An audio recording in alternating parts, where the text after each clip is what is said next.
2014 से जब से ये नोएडा में चुनाव होने शुरू हुए हैं, 2014, 2017, 2022, जी पिछले 3 चुनावों में भारतीय जनता पार्टी के बाद दूसरी सबसे बड़ी पार्टी यदि फाइट में कोई रही है तो समाजवादी पार्टी रही है। जी बसपा तीसरे चौथे नंबर पे भी कहीं नहीं थी।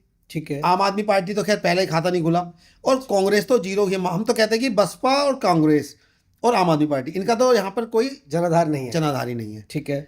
नोएडा में यदि कोई फाइट है और भाजपा को यदि कोई सत्ता से हटा सकता है तो जी। केवल समाजवादी पार्टी हटा सकती है। जी और ये बात सबको पता है कि बहुजन समाज पार्टी भारतीय जनता पार्टी की बी टीम है।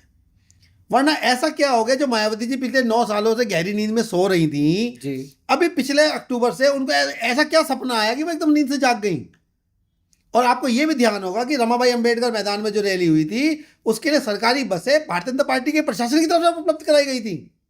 जी तो अब भी अगर आप डॉट्स कनेक्ट नहीं कर पा रहे पवन भाई, जी और जनता डॉट्स कनेक्ट नहीं कर पाई, तो जनता बेचारी मासूम यही है। तो जानना चाहते हैं हम और हमारे दर्शक। हम आपके चैनल के माध्यम से यही अपील कर रहे हैं कि भाई आप अपना वोट जो दे वो बहुत सोच समझ के दें। बसपा को वोट देना और भाजपा को वोट देना एक समान है। यदि आप वास्तव में भाजपा को हटाना चाहते हैं और भाजपा से त्रस्त है, तो आपके पास केवल एक ही ऑप्शन है, समाजवादी पार्टी। जी जो हाँ, हमसे कुछ गलतियां हुई होंगी जिसका खामियाजा हमने 2017 के चुनाव में भुगत लिया। जी लेकिन हाँ, हमारे नेता अखिलेश यादव का जो विजन है, वो उन्होंने उस समय भी इतने काम किए थे जी और आज भी। और जो आज आप देखेंगे, जो योगी जी अगर आज सिंगापुर गए हैं, जापान गए हैं, आपको ध्यान होगा 2012 की जब हमारी सरकार थी तो ग्रेटर नोएडा के अंदर कोरिया के लोगों के लिए हम लोगों ने एक सेगमेंट यूज किया था, जी इलेक्ट्रॉनिक्स, जिसमें आप जितनी भी आज ये ओप्पो वीवो देख रहे हैं उस समय के लॉटेड है। जी क्योंकि उस समय हमने कोरिया के लोगों को इंडस्ट्री लगाने के लिए यहाँ पर लैंड दी थी।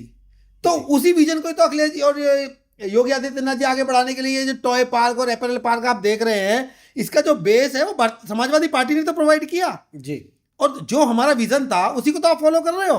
आपका अपना क्या विजन है? नया कुछ नहीं ला पाए। आपके पास बताइए। जी आप नोएडा के अंदर आज तक एक सरकारी अस्पताल नहीं बनवा पाए। नोएडा एक्सटेंशन, जिसकी आज आबादी 8 लाख तक पहुंच चुकी है, वहां पर आपके पास एक प्राइवेट अस्पतालों के अलावा सरकारी अस्पताल तक नहीं है।